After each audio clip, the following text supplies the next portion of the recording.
오늘 시간에 하나님의 큰 은혜가 가득 넘치는 은혜의 복된 시간 되기를 주님 이름으로 간절히 축복합니다. 아멘. 네, 오늘은 성령 강림 후 제 17주가 됩니다. 그리고 기독교 교육 진흥 주일이기도 합니다. 오늘 우리가 기독교 교육 진흥 주일로 어떻게 공교롭게 맞춰서 추석 연휴를 맞아요. 온 가족 예배로 아이들도 같이 예배를 드리고 있는 가운데에 우리 아이들에게도 또 우리 모든 성도들에게도 언제나 우리를 가르쳐 주시는 성령의 은혜가 가득 넘치시기를 간절히 축복합니다. 우리 전후 좌우에 계신 분들과 함께 인사 나누겠습니다. 사랑하고 축복합니다. 인사 나눕니다.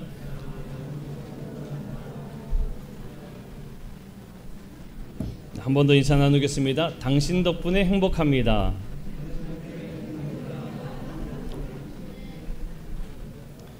예. 프랑스의 사상가이며 작가인 장폴 사르트르라는 사람이 있습니다. 이 장폴 사르트르라는 사람이 유명한 하나의 명언을 남겼는데 뭐라고 이야기했냐면 인생은 B와 D 사이의 C이다 이렇게 이야기를 했어요. 이 의미가 무엇이냐면 B는 출생, 그리고 D는 죽음, C는 선택이라는 그 영어 단어의 첫 이니셜을 따서 B와 D 사이의 C이다 이렇게 이야기를 한 것입니다. 자, 결국에 이 장폴 사르트르라는 사람의 이야기하고자 하는 건 뭘까요? 사람의 태어남과 죽음 사이에 선택하는 것이 인생이다 하는 거예요. 인생은 끊임없이 우리가 죽을 때까지 선택한다는 걸 말하죠. 맞습니다. 우리가 끊임없이 선택을 해요. 우리는 선택하며 살아갑니다. 여러분 식사할 때에도 항상 뭘 먹을까 고민하며 선택하지요. 우리 아이들이 뭔가 선물을 받을 때에도 이번에는 선물을 뭘 받을까 항상 고민하고 선택합니다. 우리는 뭔가를 선택하며 그렇게 살아가는 사람들입니다. 이게 인생이라는 이야기예요. 네, 여러분 오늘 이 시간에 저와 여러분은 모두 다 예수 그리스도를 선택한 줄로 믿습니다. 지금도 우리가 이러한 선택의 하루를 보낼 때 우리는 예수 그리스도를 선택하고 그리고 이 자리에 모여서 예배하기를 선택한 줄로 믿습니다. 맞지요? 자, 그럼 여러분들이 예수님을 선택했어요. 그러면 여러분들에게 한번 물어봅니다. 여러분들에게 있어서 예수는 어떠한 분이기에, 예수는 누구이기에 예수님을 선택하였습니까? 우리의 인생에 예수님은 누구이기에 예수님을 선택하였는가 라는 거예요. 예수님이 누군지 알고 선택해야 되겠죠. 누군지 모르고 선택할 수는 없잖아요. 오늘 우리가 함께 읽은 성서 일과에 따른 이 마가복음에 보면은 예수님께서 제자들에게 질문을 던지십니다. 얘들아, 사람들이 나를 누구라 하느냐라고 질문을 하세요. 당시에 이 예수님은요, 이스라엘 전역에 있어서 모르는 사람이 없을 정도로 상당히 유명 인사였습니다. 아주 인기가 좋았어요. 그래서 예수님이 가시는 곳이면 많은 사람들이 예수님을 한번 만나기 위해서 쫓아다녔습니다. 많은 사람들, 다양한 사람들이 예수님을 만나다 보니까 사람들이 각자 예수님을 보고 생각하는 바가 모두 다 달랐습니다. 한번 예를 들어 봅시다. 지금의 시대에 아주 유명한 가수 겸 배우가 있다고 한번 생각해 봐요. 제가 누구라고 딱히 언급은 하지 않겠습니다만 아마 그런 사람들 한 명 정도는 생각할 겁니다. 여자 가수나 배우 중에도 있고 남자 중에서도 있을 겁니다. 근데 그 사람들을 보는 사람들의 시선, 사람들의 생각이 모두 다 달라요. 어떤 사람은 그런 사람을 보고 야, 그 사람 참 잘생겼지. 남자의 경우는 이렇게 얘기할 테고 여자면 참 예쁘지 이렇게 얘기할 수도 있을 것 같아요. 어떤 사람은 그렇게 이야기하고 어떤 사람은 그 사람 노래 참 잘하지 라고 이야기하는 사람도 있을 거예요. 반면에 그 사람 노래는 잘 모르겠는데 그 음악은 참 좋더라 라고 이야기하는 사람도 있을 테고, 어떤 사람은 가수인지 모른다고 했을 때는 가정하에 그 사람이 가수였어, 연기 참 잘하던데 이렇게 이야기하는 사람도 있을 거라는 거예요. 그러니까 한 사람을 두고도 많은 사람들의 생각이 각양각색 다 다르다는 겁니다. 마찬가지로 예수님을 향한 사람들의 생각도 다 달랐겠죠. 예수님을 보면서 어떤 사람은 이렇게, 어떤 사람은 저렇게 이렇게 생각했을 거예요. 그 이야기가 우리가 함께 본 본문에서도 고스란히 담겨 있는 것을 볼 수가 있습니다. 당시의 사람들이 예수님을 어떻게 보았는가 마가복음 8장 28절 말씀에 보면 알 수가 있습니다. 우리가 함께 말씀을 한번 읽어보도록 할게요. 마가복음 8장 28절 말씀. 네. 그 전에입니다.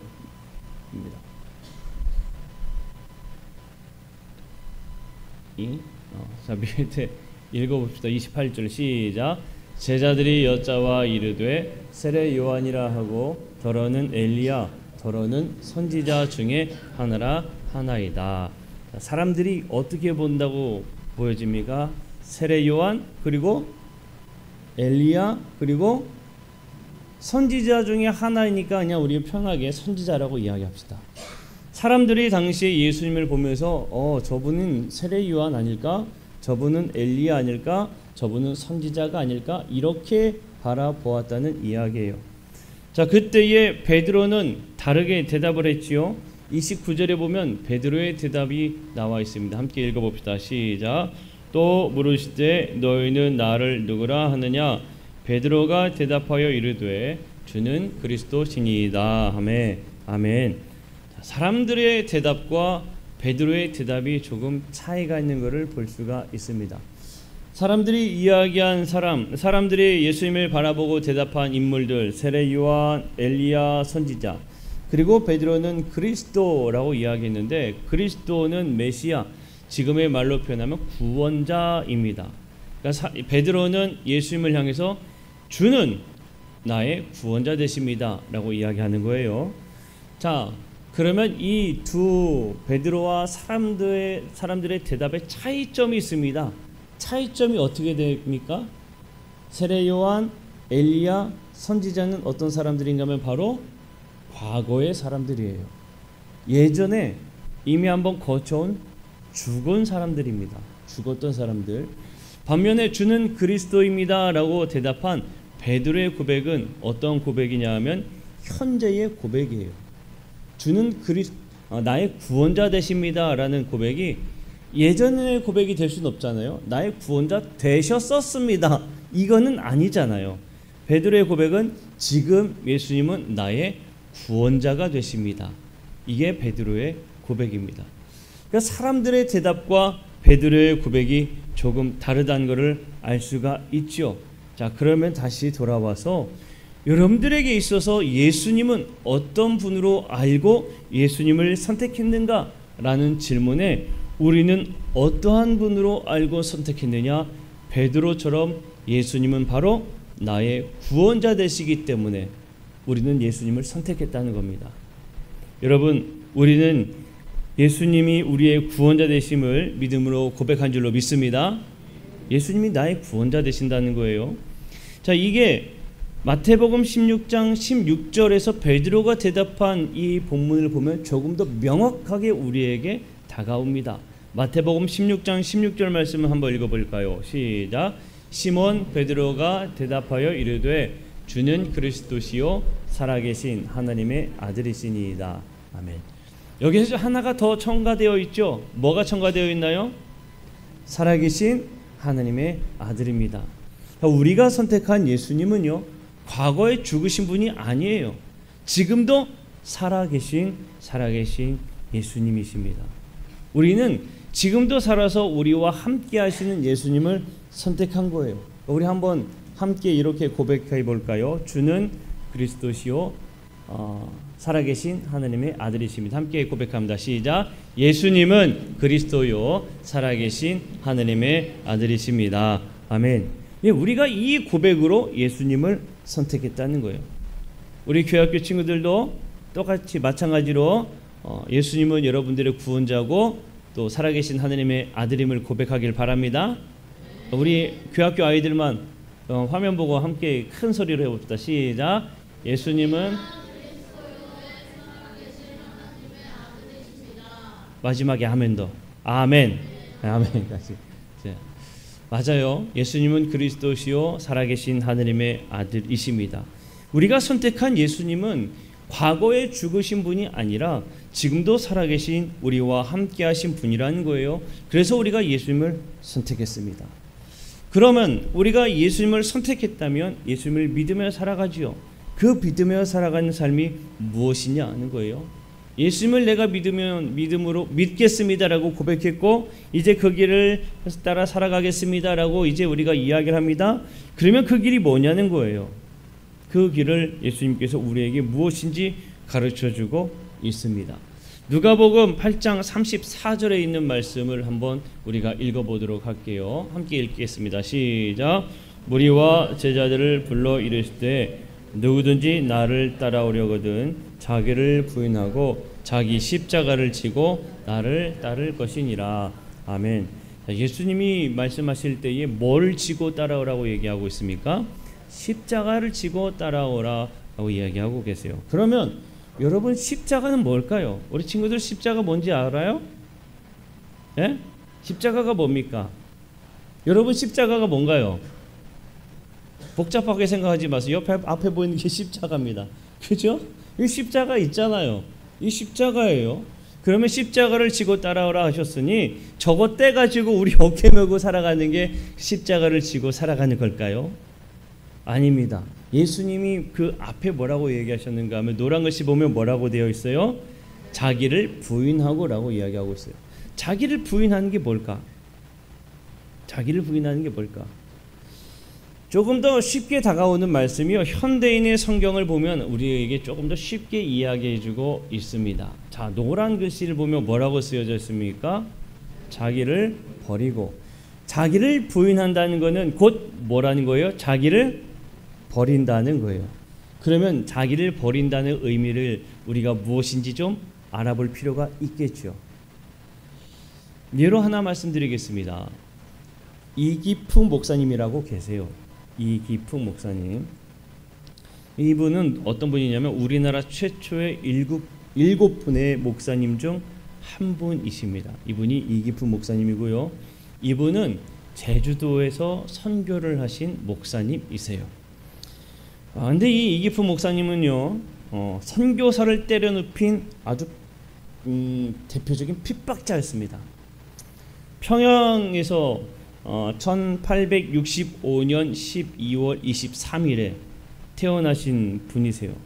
평양의 가난한 농민의 아들로 태어났습니다. 당시까지만 해도 양반과 이 평민의 이러한 계급 사회가 존재했어요. 이기풍 목사님은 상당히 뛰어난, 머리가 아주 비상하고 똑똑했다고 합니다. 하지만 당시에 이 계급 사회가 있으니까 아무리 평민으로서 똑똑함을 가지고 있어도 양반을 뛰어넘을 수 있었을까요? 없었을까요? 없었죠.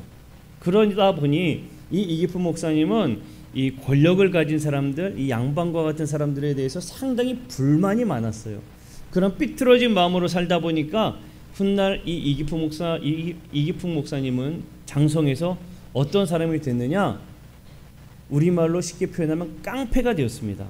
깡패가 된 거예요. 아주 당시에 유명한 깡패였습니다. 이기풍 목사님은. 어느 날 이 마포 사무엘 선교사님이라고 계신데 이 마포 사무엘 선교사님이 평양거리에서 복음을 전하며 다녔습니다. 죄를 회개하고 예수님을 믿으십시오 라는 이제 외치면서 지냈던 거예요. 이때 이기풍 목사님은 아니었으니까요. 이 이기풍은 유명한 깡패였다고 그랬잖아요. 죄를 회개하고 예수님을 믿으라는 이야기가 매우 듣기 싫었어요. 거북했습니다. 그래서 속으로 마음에 어떤 마음을 가졌느냐? 내가 더 이상 저 얘기 듣고 싶지 않으니 내가 저 사람 잡아뜨려야겠다라고 생각하고 이기풍 목사님 아니니까 이기풍은 돌을 들어서 이 마포 사무엘 선교사에게 집어 던졌어요. 집어 던져서 이 선교사의 어디를 가격했는가 하면 턱을 그대로 맞았습니다. 턱이 그대로 부셔졌어요. 턱이 그대로 부셔져서 피를 흘리면서 쓰러진 겁니다. 그러고 나서 아주 의기양양하게 더 이상 저 듣기 싫은 소리 내가 이제 듣지 않아도 되겠다라고 생각하면서 살았죠. 그런데요, 이 마포 사무엘 선교사님이 여기에 굴하지 않으셨어요.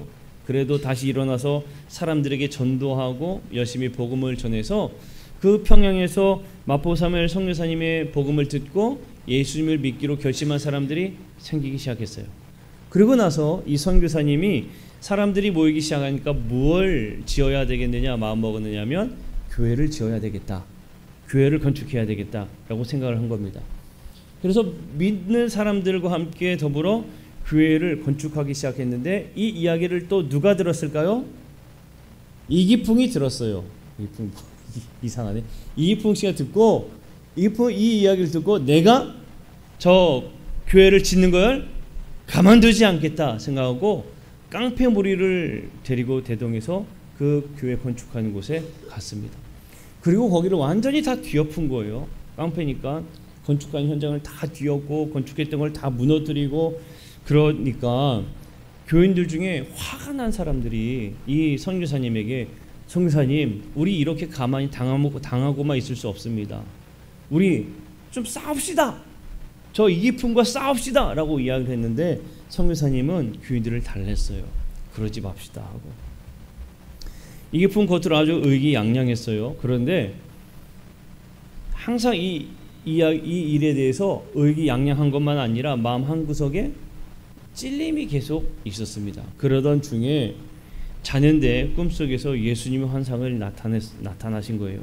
그러면서 예수님께서 이기풍을 향해서 기풍아 기풍아 너는 나를 왜 핍박하느냐 그러한 음성이 들리는 거예요. 이기풍 깜짝 놀라서 당신 누굽니까? 라고 이야기하자 나는 네가 핍박하는 예수다. 어디서 많이 들어본 것 같죠? 네. 사울이 예수님을 핍박하러 가는 가운데에 예수님이 사울을 만나서 얘기하신 음성과 같은 소리를 들었어요. 근데 이기풍은 이야기를 듣고 예수님을 믿었을까요? 안 믿었을까요? 안 믿었습니다. 그때까지도 믿지 않았어요. 그러던 날 어느 날입니다. 이 마포 사무엘 선교사와 같은 다른 선교사님이 외국인 선교사님이 소리치며 복음을 전하기 시작했는데 회개하고 예수를 믿으라는 소리를 지르며 복음 증거하는 그 소리를 지며 걸어 다닐 때 이기풍을 만나고 이기풍을 향해서 소리치는 거예요. 회개하고 예수를 믿으라. 그 이야기를 들을 때 이기풍은 이 소리가 마치 하늘에서 내려 꽂는 우레소리와 같이 자신에게 꽂는 말씀처럼 들렸고 그제서야 무릎 꿇고 회개하고 예수님을 믿기 시작했습니다.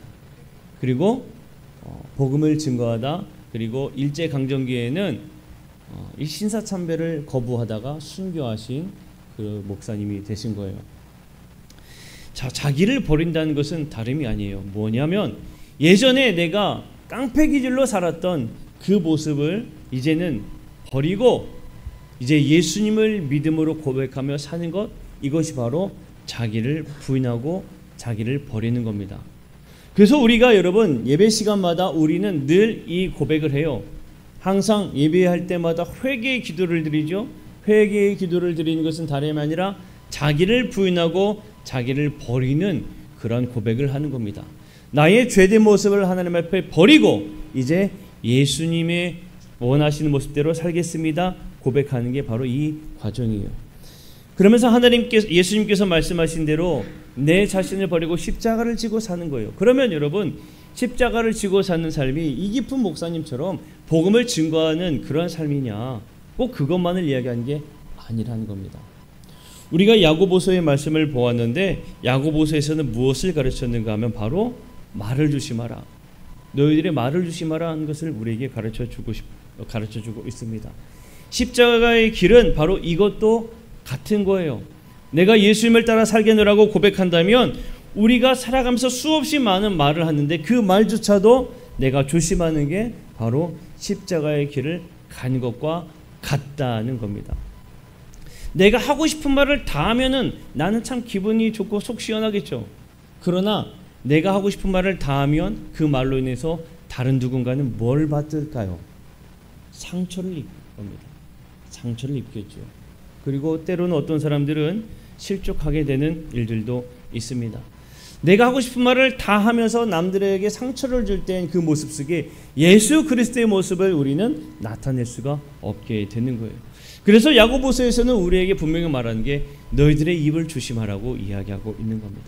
바로 우리가 말하는 그 말조차 조심하는 것, 그것이 다름이 아니라 십자가를 지고 사는 삶이라는 거예요. 어려운 일이 아니죠.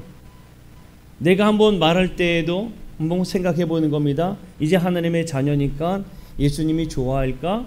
예수님이라면 이 말을 정말 좋아하실까? 한 번 더 고민해보고 말하게 되는 것, 이것이 바로 십자가의 길을 가는 아주 작은 실천 중에 하나가 된다는 겁니다. 자, 사랑하는 성도 여러분, 우리 모두 다 최고의 선택을 하였습니다. 우리는 생명이 되시며 우리를 구원하신 예수를 선택한 사람들입니다. 그러면 이제 우리에게 있던 죄된 모습들을 다 버리고 다 내려놓고 내 마음대로 살았고 내 마음대로 이야기했던 이제 이 예전의 모습이 아니라 예수님이라면 어떻게 하실까라는 그런 고민을 안고 살아가는 사람들이 된 줄로 믿습니다. 이제부터는 내가 원하는 대로 다 말하는 것이 아니라 한 번 더 고민해보고 한 번 더 생각해보고 말을 하는 그 삶부터 여러분 시작하기를 간절히 축복합니다. 언제나 우리를 바라보시고 지키시는 그 예수님의 하나님의 모습을 바라보면서 이제는 내 마음대로 행동했던 모습 다 버리고 예수님의 뜻을 따라 살아가는, 어떻게 하면 예수님과 함께하는 삶을 살 것인가, 어떻게 하면 예수님이 좋아하는 말을 하며 살 것인가 선택하는, 또 고민하는 우리 모든 성도들이 되기를 간절히 축복합니다. 우리가 이 말씀을, 오늘의 말씀을 고민하면서 함께 주만 바라볼지라 찬양하며 함께 결심하고 결단하는 시간 갖기를 원합니다. 하나님, 내가 이제 주님만 바라보며 살겠습니다. 이 시간 다시 한번 결단합니다. 이제 주님만 바라보며 살아갈 때에 내가 삶 속에서 가장 먼저 수없이 많은 말을 하며 내뱉으며 살아갔는데 그 말이 주님이 원하는 고백이 되게 하시고 하나님의 사랑하는 자녀된 삶이 될 수 있도록 은혜 내려 주시고 붙잡아 주옵소서. 지금 함께 찬양하고 결심 결단하는 귀한 은혜의 시간이 되기를 바랍니다. 우리 함께 하나님의 사랑을 사모하는 자 고백합니다.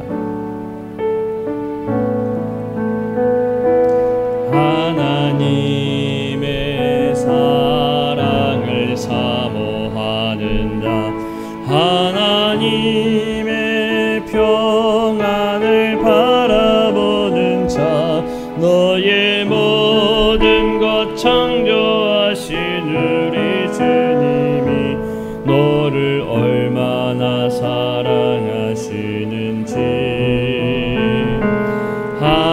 하나님께 찬양과 경배하는 자, 하나님의 선하심을 닮아가는 자, 너의 모든 것 창조하신 우리 주님이 너를 자녀 삼으셨네.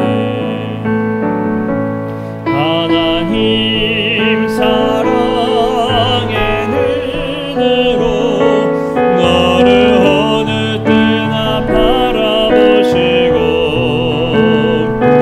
하나님의 양귀로서 언제나 너에게 기르시니 어두움에 맑은 빛을 비춰주시고 너의 작은 신음에도 응답하시니 너는 어느 곳에 있든지 주를 향하고 주만 바라보. 우리 한 번 더 고백합니다. 하나님의 사랑을 사모하는 자, 하나님의 사랑을 사모하는 자, 하나님의 평안을 바라보는 자, 너의 모든 것 창조하신 우리 주님이 너를 얼마나 사랑하시는지 하나님께 찬양과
결심하며 기도합시다. 하나님, 이제 우리가 예수님을 선택하여 우리의 과거의 죄된 모습